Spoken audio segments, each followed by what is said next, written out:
In the news this week, border reopening and variant X, how to prepare for an unknown strain scenario as Western Australia braces for a rise in cases. An exclusive discussion with nursing union boss Mark Olsen. An exclusive insight from a WA travel agent on how some international students are skipping hotel quarantine by detouring via the East Coast. Violent crime defeated by people power as police shift resources following community outcries. And Dr. Andrew Miller's comment. This is The Evening News with Ivan Loom and Maliva Thorne.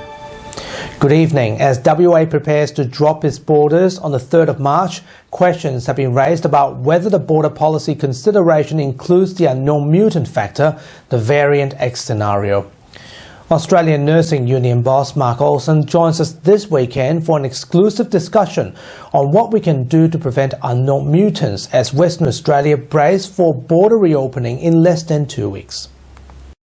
Mark Olsen, thanks for being here. Is the nursing workforce concerned about unknown variants such as the variant X scenario? Oh, look, our workforce, I do get emails from time to time from members wondering whether what will happen if we get other unknown variants, mainly because they're concerned about how in their particular area, wherever they work, they haven't got a solid COVID plan for the current knowns of Omicron and Delta. So I think it's that concern that it's taken our public officials a little bit of time to react on occasions.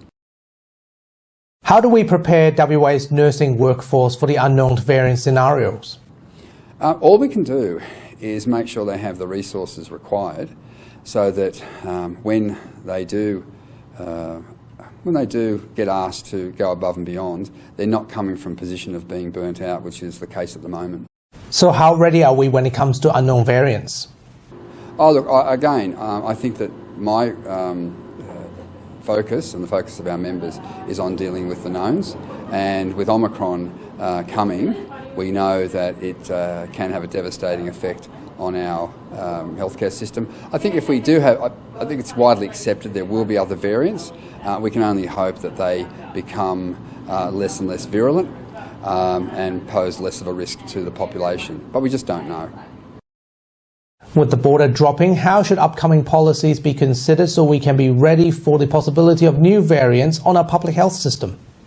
The best thing we can do is have good, strong public health measures in addition to our vaccinations. So ultimately, at some point, the border will have to open.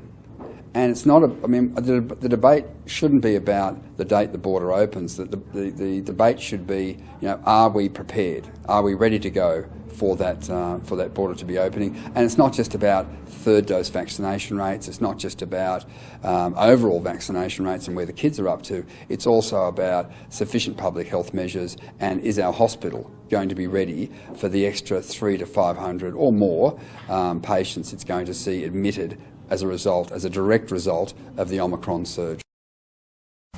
Mark Olsen, thanks for your time this week. Thanks for having me. While WA's hard border will only last for a few more days, it seems some people may have found a way to jump the queue. A WA travel agent has been inundated with international students looking to return for a more indirect method for the start of semester. Travel agent Eric Lee says some international students have found they can bypass WA's hotel quarantine system by detouring via the eastern states.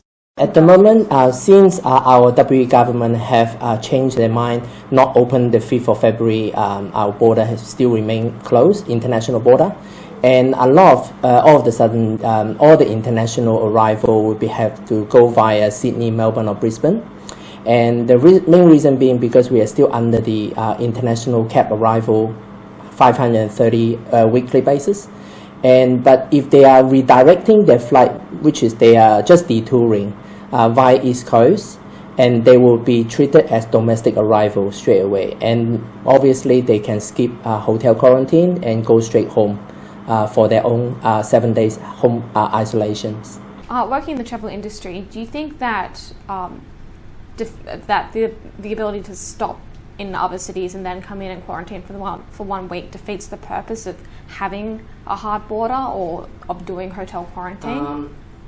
Being in the industry for 28 years myself, this is a very weird incident that I can foresee, and I really don't know how the chief medical officer are thinking from their advice.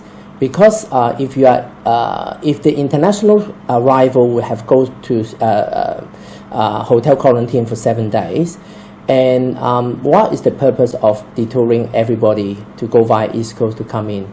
So this is actually, to me, is a big question mark to the government.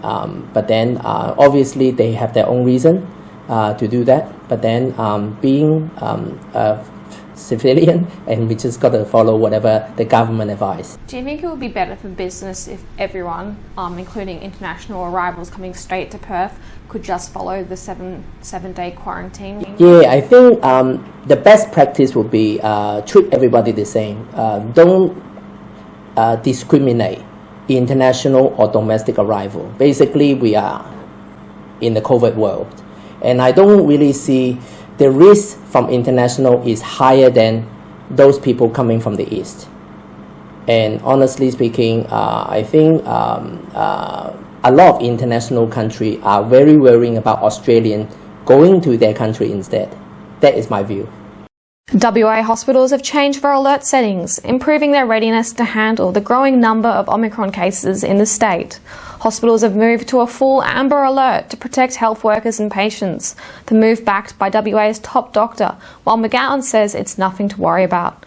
Nelson Liu reports. WA has boosted its COVID-19 preparations in its health system, with Omicron cases rising in the state. WA hospitals in Perth, Peel, the South West and Great Southern have been moved to a full amber alert, the second of 4 stages in the health system, to cope with a looming wave of infections. Under the setting, personal protective equipment will be required for all healthcare staff for whole shifts. Patients and visitors will need to wear masks, and there will be patient testing with PCR and rapid antigen tests. It comes as WA experienced growing numbers of local cases in the past week. The AMA in WA supports the decision, also warning that if restrictions aren't introduced at the right time, there could be tens of thousands of cases and a collapse of the health system. We anticipate hundreds of cases in February by the end of the month, thousands of cases in March, and a peak sometime in April of just over 9,000 new cases a day. But that is on the assumption that the McGowan government introduces restrictions similar to South Australia at the appropriate time. If restrictions are not introduced at the appropriate time and we effectively let it rip, then unfortunately modelling would suggest that we will get a peak in April of somewhere between 50 and 60,000 new cases a day, and our medical system will not handle that. It will collapse. The McGowan government says it ensures the state's hospitals are prepared for the future waves and there's nothing to worry about. About Omicron and how highly infectious the strain is, Western Australians will see a continued growth in case numbers in the days ahead. This is not a surprise. This is something we've been expecting for some time. It's a reminder that this pandemic should be taken seriously. Meanwhile, WA will lift its hard border and reopen on March 3. Nelson Liu, WAMN News. The Armadale train line will be closed for 18 months in 2023 as the government announced a $2 billion major upgrade to the railway. Authorities are now exploring the possibility of operating trains between Perth and Victoria Park Station, then extend the journey by buses. The shutdown was unavoidable due to the intensity of construction work, which includes building brand new train stations, extending the train line to Byford, and removing railway crossings as part of the MetroNet project. Part of that, there will be 12 level crossings removed. There will be 6 new stations built. The rail line itself will be extended out to Byford, and we're also going to connect on the Thornley-Coburn line so that it can access the Armadale line to come into the city. Now, that's obviously very disruptive. So in order to do all of that massive amount of work, we're going to have to close the Armadale line from early 2023 for 18 months.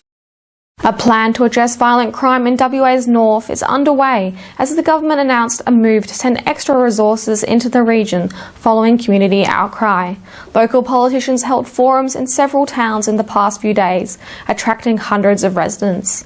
Following the forums, police launched Operation Regional Shield as the first major step to reduce high crime rates in remote areas.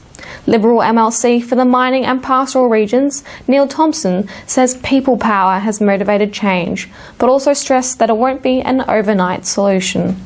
I think it's an example of how people power works in the community. We ran 5 forums over 5 days. We had 400 people in those forums. Because things are so far out of control in the north, we now have the focus of the Premier to ensure that we can get more safety into the north. This week on the WAMN Extra News Club, we continue our Democracy Project series, celebrating independent local news outlets in WA. This week we turn our lenses onto Fremantle shipping news. From COVID ship arrivals to council politics and issues on the streets, FSN always has the last word on current events in Freo. During an exclusive interview, the online newspaper's sole editor and publisher Michael Barker shared his vision about the future of community-driven journalism. Well, I've studied and thought about it long and hard. What really is behind Fremantle Shipping News, what caused me to come up with its idea, is that it's all about being part of the community. It's all about helping, in a sense, to create a community. It's connecting people about issues that really matter. And Fremantle's just an amazing place. So we try to have magazine-length articles, longer reads, as well as the hole in the ground story. The model for it, post the decline of print newspapers, is a great challenge. The New York Times of the world have been trying to work out how they're going to survive in the modern world. I think they're probably doing okay now. And startups like ours, and indeed like yours, are trying to work out how we fit into a new media landscape. In this week's Extra News, we have all that and our continuing Variant X series.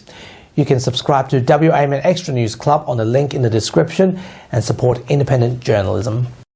WA is improving its literacy rate, with new funding given to support early childhood development in local communities. The funding, announced on Wednesday, will provide public libraries and community organisations the opportunity to deliver new early literacy programs. Through the new Better Beginnings Family Literacy Community Grants program, $200,000 will be devoted to such programs, encouraging parents to read, talk, sing, write and play with their children from birth. Grants between $5,000 and $30,000 are offered to deliver new programs tailored to community needs. For those of you who love to cruise around Scarborough Beach but don't fancy driving or walking in the sun, well, this will make your day. A new trial of e-scooters by Stirling City Council and Neuron may interest you. Starting from just $1, tourists are welcome to use them around designated areas such as the Scarborough Beach foreshore. Yeah, so people can put the Neuron app on their phone. If they tap it and they put their helmet on, it costs them $1 to log on, and then it's about 38 cents per minute after that. Regular riders, however, can purchase monthly passes. They're about $99 for the month, and then they can use it up to 90 minutes a day. So the best thing about these is they're geo-fenced. They're a lot safer than the scooters that people can go and purchase on their own. So it means we control their speed and where they go. So we've got specific routes we're trialling for the next 12 months, including Moreland Street, Bicycle Boulevard, parts of Scarborough Beach Road, parts of West Coast Highway. Along cycleways, they're actually limited to 10 kilometres an hour, but people can go up to 25 kilometres an hour on low-speed roads. Doesn't it sound like a fun idea, riding down Scarborough Beach foreshore? Certainly is. I mean, particularly when I was a kid, I had a scooter before. I'm not so sure about you, but I had a scooter. And back then, you had to use your feet to push it while you're on the board. Well, now you don't. Now I don't. You can whiz down. Whiz down, do all the work for both of us. And now, here's AMAWA spokesman, Dr. Andrew Miller, with his weekly COVID-19 update and commentary. Hi, thanks for your time on another hot weekend in Perth in February. The difference with this one being that we now have a countdown to the opening of the hard border. As our cases rise here, of course, it becomes redundant because other states will have less cases than we do. I think that one thing we should be really impressed with is the requirement for triple vaccine for those who are eligible and a negative RAT test as part of coming in, and I think that's a very sensible precautionary safety move for Western Australia as we ease to what will hopefully be a smallish peak of Omicron and then get into working out what we're going to do for the long run. But the measures that are put in place, slightly less than those in South Australia at the moment, but still flexible, and clearly still a government and a chief health officer who are keen to be as precautionary as possible, save as many lives as is reasonably practicable, without completely crippling the economy and so on. So tough times ahead for our hospitals, having to treat people with this disease, even those who are triple vaccinated, in some cases may be susceptible to needing to be in hospital, but we're hoping to keep that obviously to the minimum that we can and provide as much support as we can to the vulnerable in the community. So make sure your vaccinations are up to date. Make sure that you have a plan for if you need to isolate for a little while. Don't assume that this is a mild disease because the new variant of Omicron, the BA2, doesn't look that way, unfortunately.